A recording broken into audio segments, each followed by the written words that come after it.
All right. So without further ado, we are so happy and fortunate to have Paul Clark, Jennifer Myers, Dr. Marianne Curl, and Dr. Zane Ghazal with us today. Paul Clark is a health services administrator with the Department of Corrections. He came to DOC after his time at the Presidential Management Fellow under the past two administrations, where Paul was assigned to the Social Security Administration. He started his life in public service as a soldier in the U.S. Army. Thank you for your service, followed by positions with the Department of Veteran Affairs. He graduated from the University of Washington with a degree in public health. Jen Myers works at the Washington State Penitentiary in Walla Walla. After a bachelor's in health sciences with a psychology minor, Jen attained a master's in PA studies at the Massachusetts College of Pharmacy and Health Sciences. In her work, Jen is an invaluable leader with exceptional communication skills who has lent her abilities and positivity to the health services transformation effort. Jen has a husband and two adorable children with whom she spends her free time. Dr. Marianne Curl is the Chief Medical Officer for the Washington State Department of Corrections. Dr. Curl has a Bachelor of Science in Biology from Abilene Christian University in Abilene, Texas, and a Master of Science in Biomedical Sciences with the emphasis in Physiology from Baylor University in Waco, Texas. She received her medical degree from the University of Texas Southwestern in Dallas, Texas, and completed her residency in internal medicine and geriatric fellowship at the University of South Carolina in Columbia, South Carolina. Dr. Curl is board certified in both internal medicine and geriatrics. And lastly, Dr. Ghazal has focused her career on the range of healthcare management and delivery needs with an emphasis on leadership, operational efficiency, and clinical management. Dr. Ghazal gained her medical degree at the University of Nairobi and her Master's of Business Administration from Strathmore Business School in Kenya. Thank you so much, and take it away. Thank you, Teresa, and good morning, everyone. We're very honored to be here with you today. My name is Paul Clark, and we're hoping that this presentation will give a bit of a taste of what we've been going through our lean transformation in DOC healthcare as we're still going through that process. Next slide. So when we looked at what we wanted to do, our lean philosophy was this belief that we can, always increase our value for our patients and our staff. But when we first looked at it, we wanted to do it in a way that didn't require any additional costs, any space costs, any monetary costs, any additional technologies, to use the resources that we had on hand, looking for efficiencies. With being some of the most important aspects being our respect for our employees and cultivating that spirit of improvement. Next slide. So our Lean for DOC healthcare core ideal is about creating value and reducing burdens that patients and staff experience. Our organization's focused on is to sustain high levels of quality, safety, satisfaction, and morale. We do this by aligning the entire workforce around a consistent management system and using that system to promote, test, and implement processes on an ongoing basis. When embarking on this process, we knew that cost savings couldn't be the focus of our implementation. We wanted our process of redesign to be about workflows and improvement of care. Some of the other benefits we anticipate are the improvement of our quality of care and safety, reducing burnout, and of course, an end product would be a reduction in costs. We use verbiages like Lean, Six Sigma, et cetera, but they're less important than the concepts and the strategies that they bring. These concepts and strategies have been tested and proven in countless industries. In healthcare, They have tremendous potential to help organizations keep patients safe and satisfied, support and inspire our staff at all levels, and sustain their success for long terms. Next slide.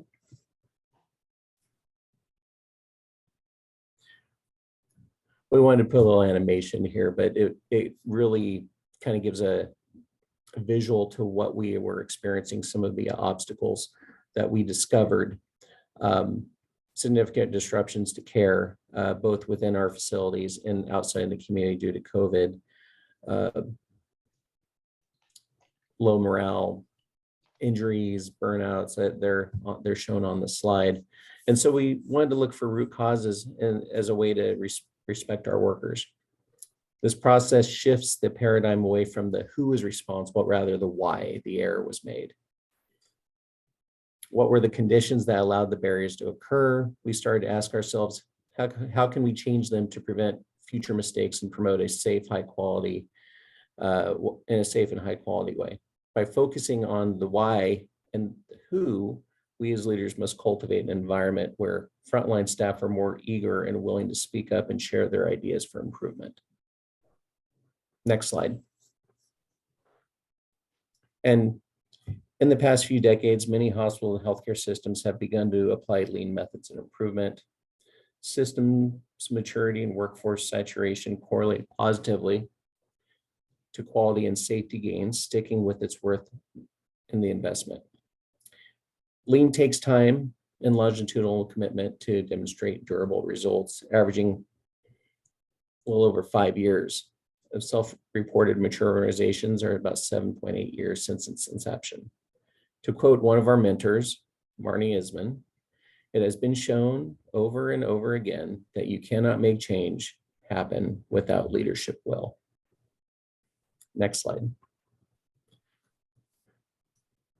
So here's a picture I'm sure many of you recognize. It's kind of succinctly gives you an idea of what our individual facilities looked like, where we were getting started in our healthcare journey. Our organization was focused more on cost containment.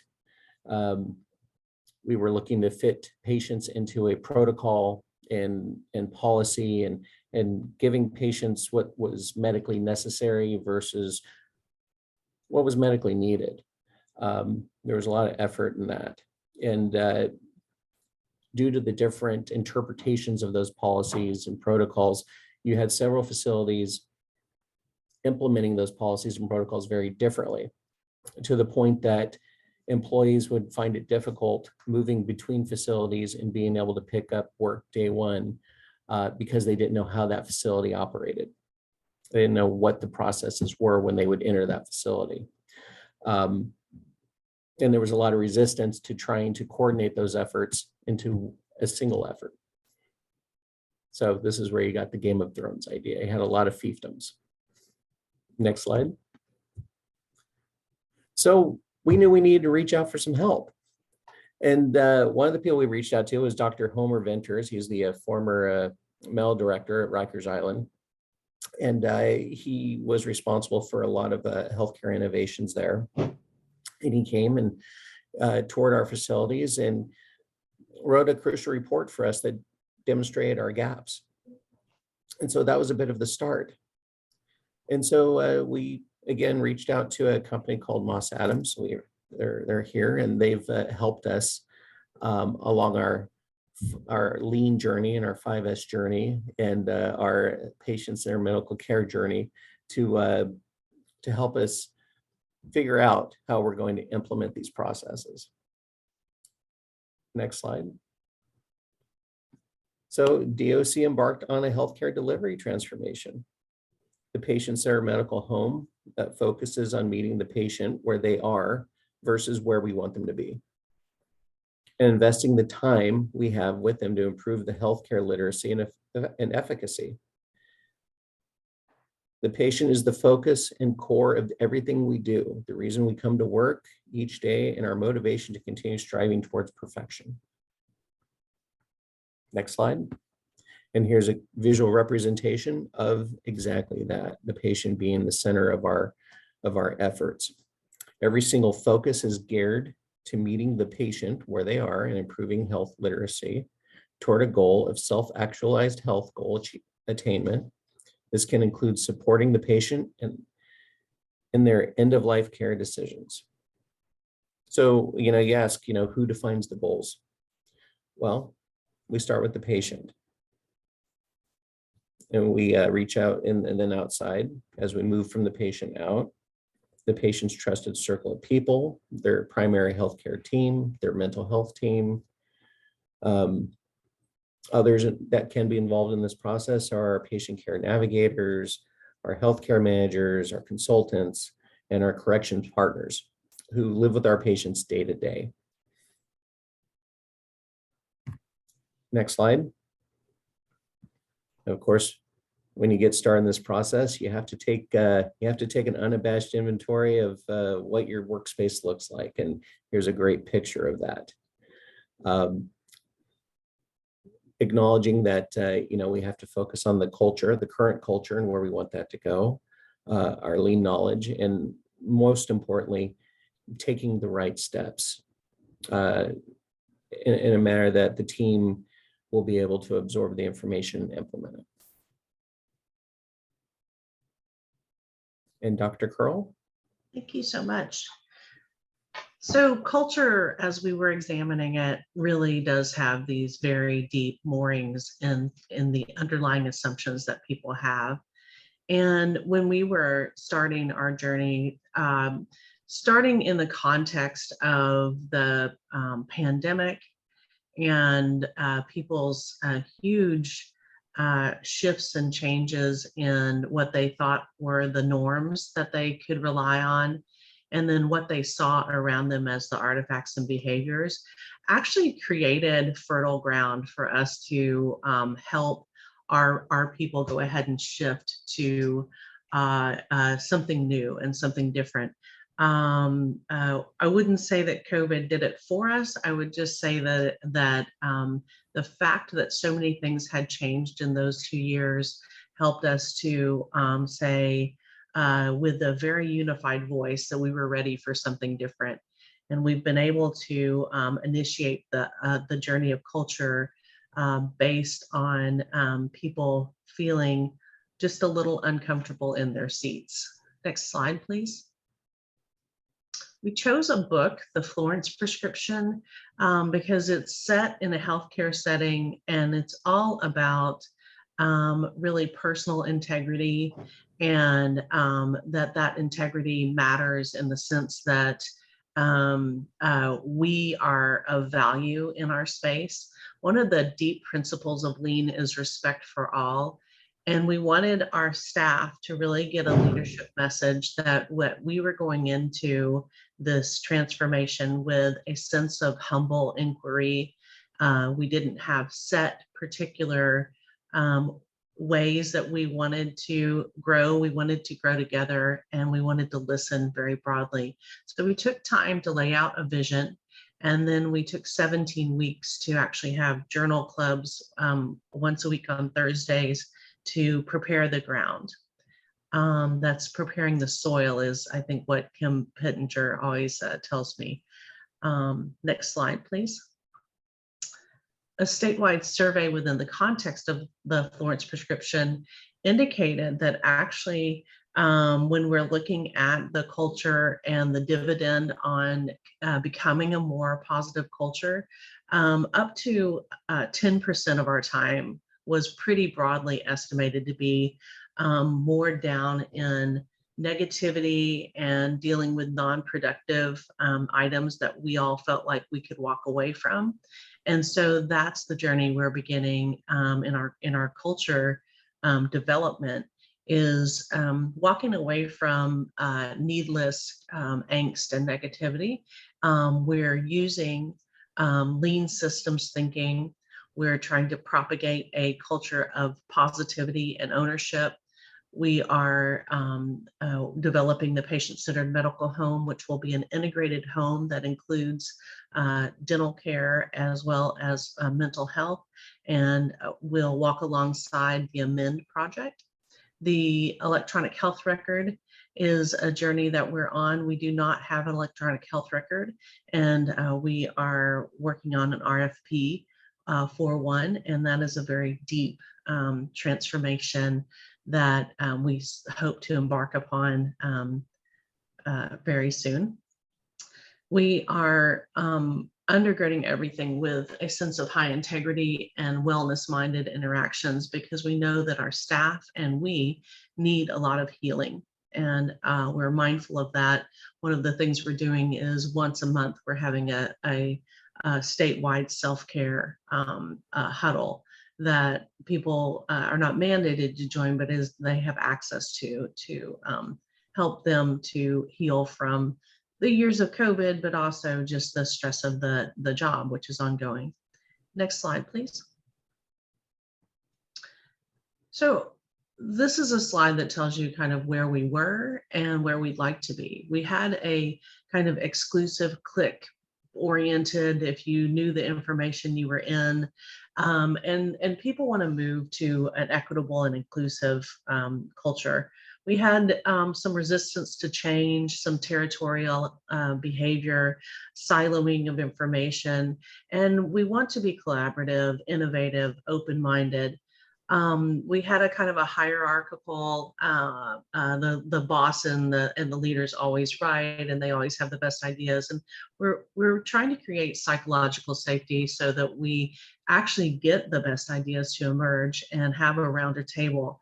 So these are directionally ways that we feel like we're going to actually get the best dividend out of all of our staff, as well as we're planning to have listening sessions with patients and custody partners, and it continues ongoing. We've set up a patient experience committee, and we want to arrive at that hope-filled, capable, connected space, and that's the essence of why we would want to do Lean, is to enable our amazing workers to do the best job that they can. Feel good about it. Next slide, please. So this is just an offering of something that helped us to kind of break down some barriers to feeling enabled and empowered to make the change.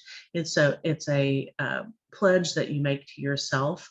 The basis of this is that humble inquiry and sincerity are really foundational. We found ourselves after COVID-19 in a prolonged season of high leadership turnover, really needing at all levels to work to heal trauma, to confront our history with each other, to honor the fatigue and burnout we were feeling, and really to examine whether or not we could believe again. And we opted in, and the ongoing work is to continue to honor the truths as we proceed, and to honor the people as they are on their own individual journeys and pull together. Next slide, please. And here we wanted to show you our education plan. Moving forward, as you can see, we highlighted the 5S workplace organization. That is, those are the work groups we're currently conducting right now out at our Airway Heights facility with inclusion from personnel from other facilities. And you see it's pretty robust across the board. Each column with its own teaching plan. Next slide. And so as part of that 5S, we're looking at some of our workspaces. And here's a picture of an example of a workstation our staff were working in when we started this process. You can see it's a cramped space. You can guess that there are uneven and frequent changes to processes, and that inevitably had a negative effect on the team's mood and morale, causing stress and frustration. There you can see there you've got 3 people standing around one workstation. That's pretty common. Next slide. And so we apply this process, this 5S process of sort, set in order, shine, standardize, and then of course, the 5th S is sustain. Of course, In these workshops, we just don't go in and tell them how we're going to fix things. This is a collaborative effort. The decision-making process usually comes from the dialogue about standardization, which builds understanding among the staff and how they should do the work. And while the 5S methodology was born from the manufacturing industry, it has been shown very effective in the healthcare arena. Visual management in 5S can be particularly beneficial due to the frantic search of supplies to treat an in-trouble patient, and it's a chronic problem in healthcare and it can have dire consequences. Next slide.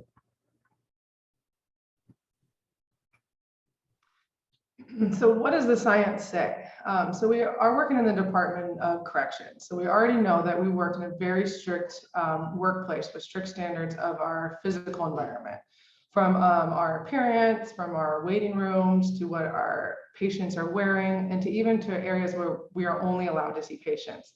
So the question is, what can we do to help improve this space that we already know that we have? So what does the science says? It says workplace organization affects attitudes and quality. There is a correlation between the facility appearance and the patient perceptions of quality, our staff courtesy, and politeness. Our physical environments can have immediate effect on the attitudes and behaviors of our customers and employees. And finally, attractiveness of our physical environment is influenced by our patient's perception of quality and the perception of care quality, which also reduces our anxiety levels.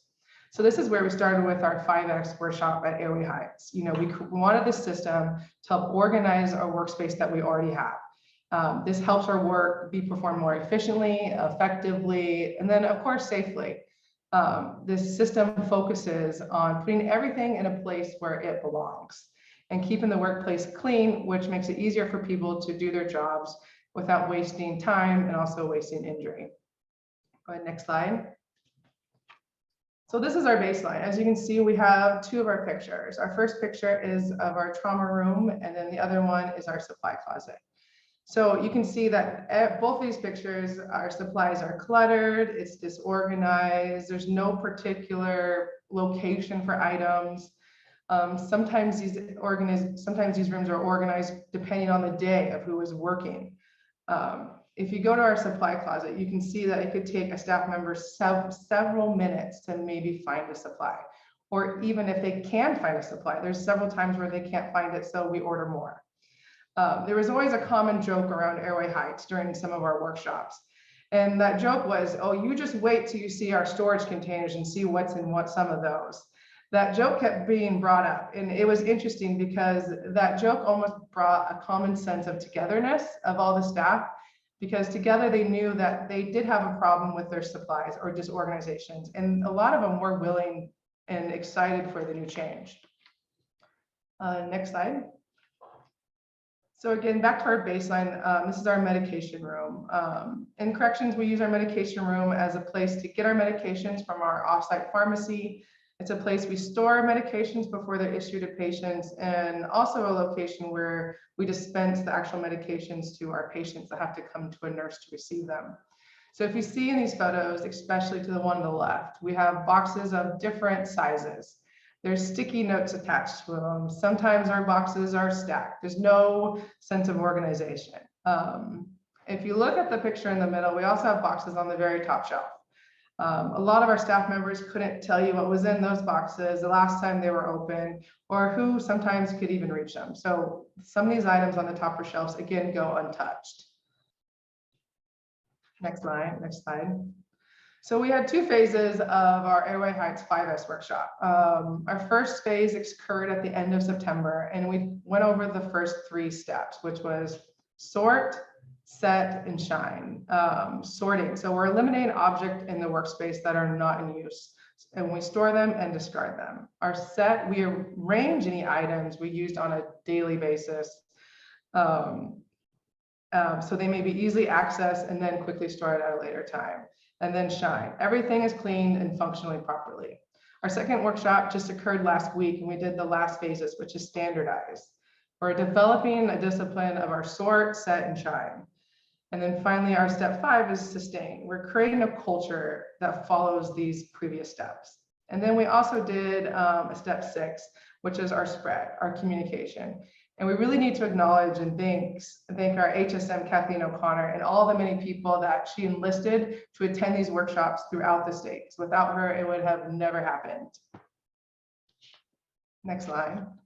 So S1, sort. What is the function of this space? So as you see here, this is a picture of what they call trauma room 2. It's X'd out because we never actually used this as a trauma room. It was used for other small procedures with nursing, such as diabetic lines, wound care, and other nursing duties. You see the picture of the yellow box because we actually stored other medications that we needed locked up. So again, never use this as a trauma room. It was fun to see that after the workshops, we actually relabeled this room to be the large treatment room. Next slide. So sorting. Sorting involves going through all of our tools, our supplies, our equipment in the work area, and determine what is needed and what can be removed. So some of the questions that you may ask yourself while you're during this phase is, what is the purpose of this item? Who uses it? When was this item last used? What is the frequency of this use? How much do we need? And does it need to be here? These questions that you ask yourself really determine the value of each of these items for a particular work area. Something to keep in mind during this sorting phase is it's best to help the best people to help answer some of these questions that you think to yourself are the ones that work in the area. So use your team and use each other to help get through this phase. Next slide. So red tagging. So we have learned that our workspace might be better off with some of the unnecessary items that we don't need anymore or that we use infrequently. So what do we do with them now is what we ask. So we use a tool called red tagging. It's a visible way of identifying each of those objects. So what we do is the employees put an actual red tag on the item that they think may be in excess or they're just may be in the right or wrong place. This process actually exhibits deep respect for our worker. Some of the hardest part about the red tagging process is convincing and showing some of our workers that certain items are not needed. They've actually found that some workers will actually hold on to certain items that they may have not used for several years just because of comfort level. And they may not use those items due to like new technology. So it's sometimes it's hard because we have to get out of our comfort level. This process provides validating. This process provides validating our hypothesis of whether the item really is needed in that area. It reflects on the idea that we are testing the hypothesis about what and how much we actually need. It's building respect by enabling that quick recovery, because if we are wrong, we can actually go back and get that object. We have to remember that this process takes time. Take the time to produce and create those red tags. Another option is also taking before and after pictures, which helps provide that visual example. And then finally, you need to decide on how you're going to approach an assigned area, because it can be becoming overwhelming, as you can see back to some of the photos of our supply room. Next slide. So this kind of goes back to the red tagging. One of the examples we actually saw at Airway Heights was the notorious ankle braces. Has anyone ever ordered something because you couldn't find it and then you ordered it again? It's kind of like the Amazon button to just reorder. And the next thing you know, you have 3 boxes of Tide Pods at your front door. So this was actually ongoing at Airway Heights. Someone could not find an ankle brace, and so they would order more. Another employee came the next day, couldn't find the ankle brace, so we ordered more. And then eventually we were able to find that we had hundreds of ankle braces in excess that we needed. So it goes back, we need to find the right place and in the right space, and then we can figure out an appropriate amount. So the red tag room also needs an inventory management system. Once an item has been tagged, it goes to the red tag area with all the other questionable items. We put a time limit on when an item would be in the red tag area, so we use about 30 days. And then if it has not been used, then we will know that we can remove it from a workplace and then sometimes find a new location. Like the other locations, one of the things to remember is that the red tag room has to be managed during and after the 5S event. We have a red tag master who creates a log of all the items in that particular room and helps organize our excess inventory. Our excess inventory can be used on a later time to help resupply some part of our ordering process. We actually found through this that we had almost $30,000 of extra materials that was put into our red tag row. Next slide. So phase 2, set and order. So we have 2 goals with phase 2. Our goal number 1, everything has a place. Goal number 2, a person can find anything in 30 seconds, even if they don't normally work in that area. So some things to think when we're in this phase is we think of the 3 W's: wandering, wondering, and worrying. Wandering about, are we trying to find something we need? Can we reduce some of the steps and the time when we're trying to find a particular object? And then while the patient is wondering, what are they doing while we're looking for a particular item? And then worrying. What do we do if we can't find an item? What if it's broken? Will I have to skip the step? How will I work around it? With these goals in mind, the set and order, some of the goals with the set and order helps us with easy problem detection. There's no more homeless items. Everything has a place. There's less downtime. Back to, we're going to reduce some of our wandering around in the clinic. And it also helps minimize our human error. During this phase, everyone should determine what arrangements are most logical.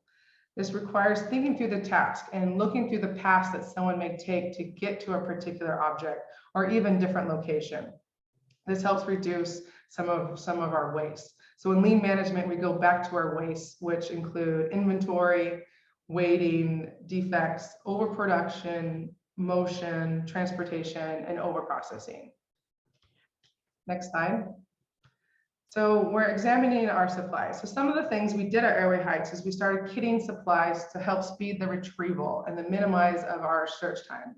So kitting, as an example, is we would create kits. So like if a patient came in on a daily basis with a certain like wound care, we'd have a kit available every day. So we didn't have to constantly search for supplies, or a kit for, let's say, suture removal. Again, we're going to help speed the retrieval and minimize our search.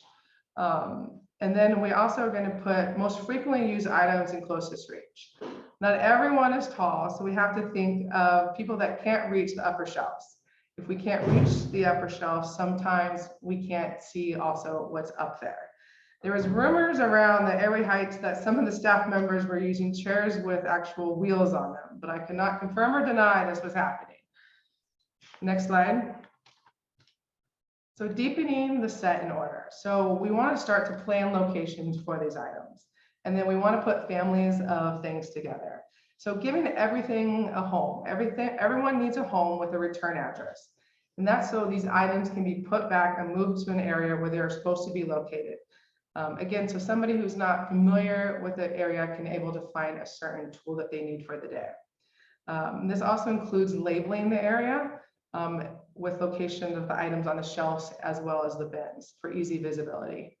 And then we want to put families of things together. So put families of similarity. Supplies that are used together are set together. Next slide. So another thing we did at Airway Heights was remove the doors to improve the visibility. So this picture to the left was an area where we collected supplies for particular patients and we put them in brown bags. Before this workshop, brown bags were scattered on the counters, the carts, and sometimes behind the closed doors on the shelves. So by removing the covered doors, it allows us to easily visible of what is left. So are there bags left at the end of the day that patients didn't pick up? And it's easily organized in an orderly manner so we can see what bag goes in what location. This place on the picture on the right is our vital sign machine. So everything has a place. We call, if you look at the orange square, we call that a parking space, or some people call it a garage. And in that garage, you can also see a picture of what goes in that parking space. So there is a picture of that vital sign machine. So we say everything has a place, well, almost. As we know, some people are better drivers than others. Next slide. So getting input from the team. This is absolutely crucial in every step of our way. The staff that were in the 5S workshops were encouraged to use the people at the facility and help invite them into a room and get their opinion of what might work best for them. I actually talked to one of our medical assistants, Macy, who was part of our phase 2. She was tasked to help organize some of the wound supply room. While she was organizing the supplies, there actually was a nurse at Airway Heights that came into the room that needed supplies. The nurse came in with caution and even made a comment, "Oh, I'll come back later." However, Macy used this opportunity to bring the nurse in and to get her opinion on how things would better flow for her. She offered some suggestions, and then together they were actually able to make the change. And it was as simple as moving the item over maybe 4 inches and relabeling it, but together they were able to come up with what would be beneficial for everybody. Next slide. So our 5S feedback, you can get it verbal or writtenly. This was very important step. We asked several questions as what I like about 5S. I have more information I need about 5S. What I don't like about 5S is, and how 5S makes me feel. So this is a tool and our take on Edward de Bono's 6-hat exercise. It's a critical thinking method for getting balanced feedback on a particular topic. The people who are using this space are the ones that have a voice. So if we go back to that comment about how 5S makes me feel, some of the feedback we got is they said they felt disrespected due to being done during patient care. They felt belittled to be having done during patient care time. And yes, there is a point in lean methods that can make participants maybe feel belittled or even feel bashed. Perhaps we were trained in a way of an inefficient process, or we were told strictly how to do a certain task. Remember, we are in the Department of Corrections, and a lot of us have been trained to do everything in a strict, conform way. So when we're told to do a task a certain way for many years, even if it's not efficient, we create that ownership of those tasks. So this comment really highlights that there are tensions when we're simultaneously trying to improve the work while doing the work. One of our biggest challenges in 5S is we have resistance. Is resistance of the change of the culture and the creation of some of the new routines of our employees. We have to show respect to the people, otherwise, because it's how we work with them. This also brings back to our MA Macy. Remember how I told you that she was working with the nurse in the wound supply clinic. They were able to see that working together as a team helped make more space functional for both of them. So let's get back to kind of what the science says. We know our physical environment can have immediate effects on our attitudes and behaviors. Next slide. So after phase 1, where we learned how to sort, set in order, and shine, we went back to Airway Heights to learn how to standardize and sustain. The team took the time to review what had happened since they had been there a month prior, and then learned a little bit more about the 4th and 5th S's, which included creating systems to replenish supplies reliably. Slide, please. These pictures show the team resorting, resetting, and reshining the spaces they had worked on the previous month. If you look at these pictures, you'll notice they had cleared the top shelves of the cupboards that were once filled to the brim with clutter. Nobody could reach that space, and anything stored up there would be forgotten. So a good rule of thumb to have is if you can't see it, you can't manage it. Slide, please. Using that rule of thumb, the team removed the doors of the upper cabinets, and now everyone can see where everything is with that simple little fix. Slide, please. The team took the time to engage the staff who were not actively participating in the event that day to learn how things worked on a day-to-day basis. This provided an opportunity for just-in-time training and feedback that made the improvement ideas that we had even better. Slide, please. So the 4th S, standardize. This is where we develop the discipline for sorting, setting in order, and shining, and ensure the repetition of the first 3 S practices. So how do we do this, you may ask? Slide, please. We developed work structures to support our new practices using photographs and other visual controls to help keep everything as it should be. For example, using numbers to tell us the sequence of steps to restock supplies when using Kanban cards, or having pictures to show us how to set a tray for a procedure so that it's done exactly the same way by everybody, and using colored stickers to tell us which month the supplies were expiring. So pulling out expired supplies was as easy as picking out all the items with black stickers for the month of October, for example. Slide, please. So what is the Kanban card I just mentioned? The word Kanban means signal. We set a minimum and maximum number for each item, just like the gas gauge in your car, or if you drive electric, how much battery you have before you need your next recharge.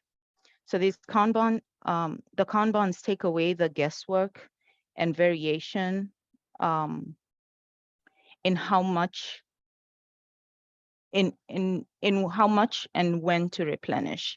It ensures we always have just what is needed, when it is needed, where it is needed, and it tells us if it's working. Slide, please. So when creating the Kanbans, they have to be obvious and easy to see. They should be colorful so we do not ignore them, and customized to the size of the item or bin so they don't disappear amidst the supplies. Slide, please. So when someone picks an item that has the Kanban attached to it, that signals that we are running low and need to replenish the item.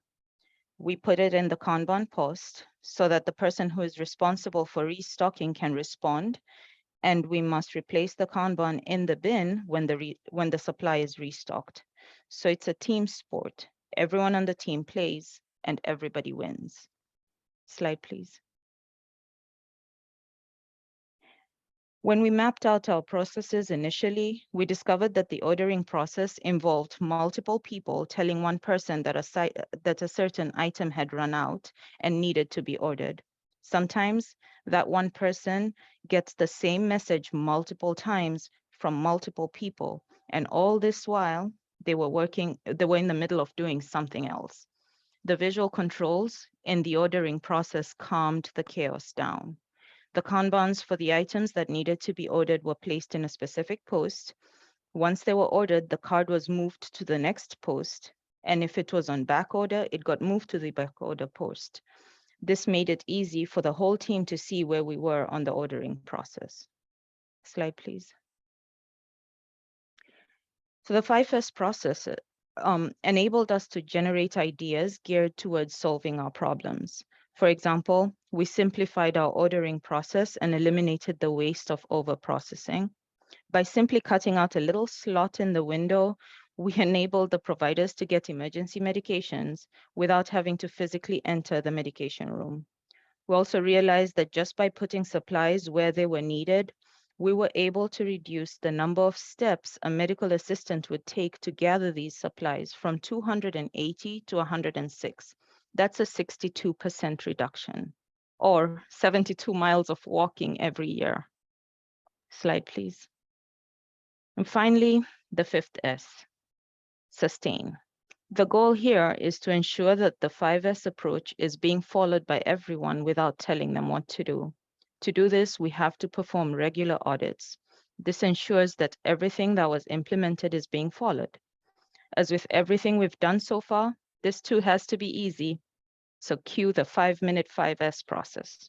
In 5 minutes or less, someone can do a quick audit to make sure the area was sorted, set in order, and shined. Using visual controls on the back of the sheet, we can easily scan a room and be able to quickly tell if something is not in its place. And because this takes only 5 minutes to do, we can do this every day or even every shift. Slide, please. Thank you, Dr. Zane. Pearl. So a big part of what we're needing to do now is teach the leaders the standard work of sustainment, and that has to do with us just practicing again and again the opportunities to go in and see what's going well. We went from a level 1, which is pretty chaotic, to a level 2 where it's possible to actually see and distinguish what's needed out of the space. And we're driving toward a level 3 where it's clearly a part of the DNA of what we do. And this is one area. And what happens now is we go to the next concentric circle where 5S moves to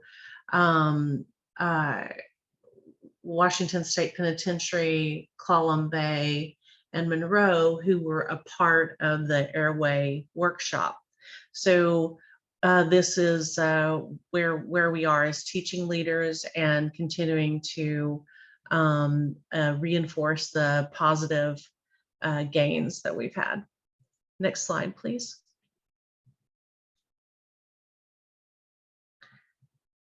This is the fun part, I think. So the before and after, you can see that in the trauma room, which they changed to be named more appropriately the large treatment room, they actually pulled the front cabinet doors off so that they could have access visually to making sure things were in their appropriate place. And that really created a lot of clarity for people. First of all, that those top shelves were not really particularly useful to them, and they were places where things would get stuck. Next slide, please. You can see the evolution of the supply room over time. You can see how much less cluttered it got. We now have a system for replenishing. And the idea is that the red tag room at Airway Heights, which I'll just echo what Jen said about that. We were able to recoup $30,000 worth of supplies that we believe to be in excess. And we're testing that theory right now. And what will happen then is we'll most probably be able to reuse those elsewhere. And not have them just stay and become just artifacts in a closet. They'd be useful for our patients. Next slide. This is the work that as we left, I would call it a punch list. It's just an action bulletin that you give kind of assignments as you're leaving the workshop, and there are these follow-up items that they're going to be reporting back in on, and the leader standard work has follow-up on these Kanban action bulletins. Next slide, please. This is probably for me as a leader, the biggest deal is that people came together and didn't know one another, and they felt maybe a little hesitant at first, and they're no longer strangers. They're now friends who are reaching across the entire state to support one another and to create a breath of fresh air in everyone's neighborhood. Airway Heights really feels like they've gotten a big dividend already, and well, the nice thing is we're going to keep going. Next slide, please. So lessons learned, these come actually from the participants, and I will honor them by just reading their feedback. Less is more. There is never a good place to start. Just get going. Trust the system. Openly share and listen with the staff that are working in the space. Keep your sense of humor. Educate, educate, educate. Step back and look at what you accomplished. Having the pharmacist attend has been a huge benefit. Celebrate successes. Teamwork makes the dream work. Listen, listen, listen.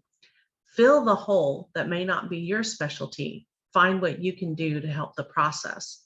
Be willing to learn, accept the change, spread positivity. These are things that I think you could probably pivot and take back into your workspace as a good word from people who are very energized by this 5S process. And it would not just be healthcare that would have the same kind of feeling of this. Next. So now we have 4 other sites that, excuse me, 3 other sites that weren't in the primary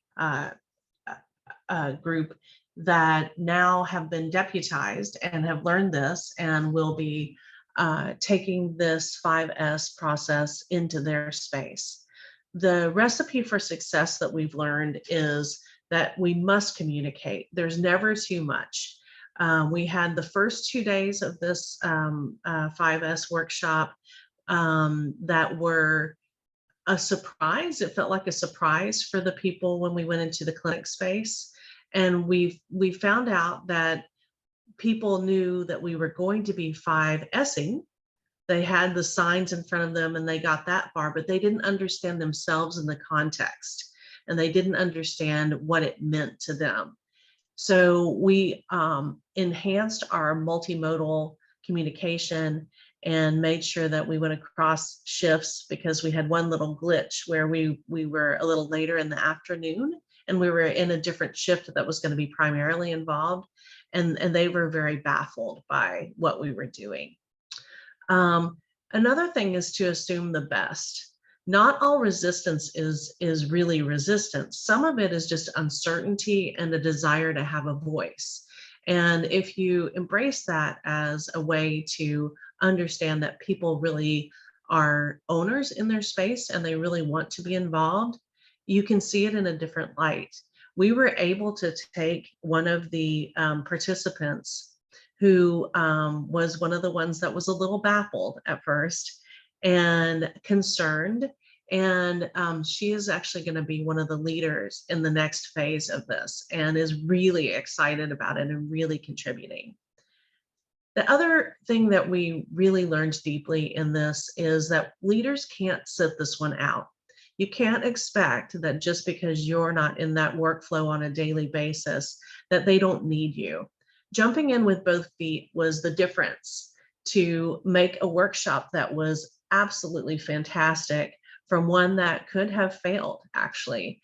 And we had the RN4, which is our nurse director, the health systems managers, we had people from headquarters, and that leadership presence and permission, if I might say it that way, really did help to smooth out what was needed in the room, so that the people who were the frontline employees felt like they really had the backing of leadership to make the changes they needed to make.